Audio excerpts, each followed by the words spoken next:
Next up, we got Ramiz Brahimaj versus Micheal Gillmore. Now, we have some pretty recent tape on both these guys.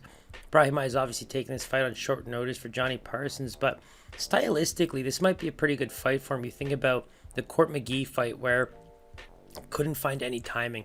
Court McGee was not only able to box him up pretty well, but he then used the clinch work and the takedowns to kind of benefit his game and take over the control time as well. Just on all facets, Court McGee is just blowing minds right, left, and center. But now you think of Ramiz Brahimaj. This fight very much seems like something that's a bit more up his alley. Micheal Gillmore, we've got some Petrosky tape on him.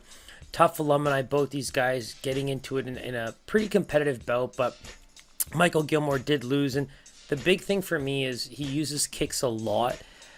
He looked a bit tired in that second round as well, but the big thing about the kicks is Brahimaj loves to go for the legs and take those takedowns.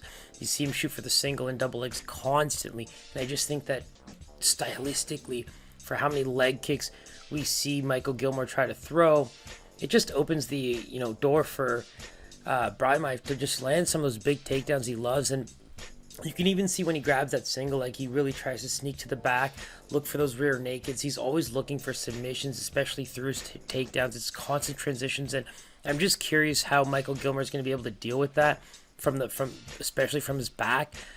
This fight's going to be a bit of a grueling one, and depending on who's able to get some real big shots off in the beginning, I think that's going to spell for some at least damage. Both these guys are going to do some damage, visual damage, because if it gets tiring, if these guys get really beat up by the third round, you're going to need some real big work done in the early parts of the fight. And I think that's where Brahimaj tends to push forward. He actually is a very exciting fighter in that sense, and if he can land that takedown, he's going to be looking for the finish. So in that sense, you look at the recency bias, you look at where all the areas where Brahimaj can really dominate things.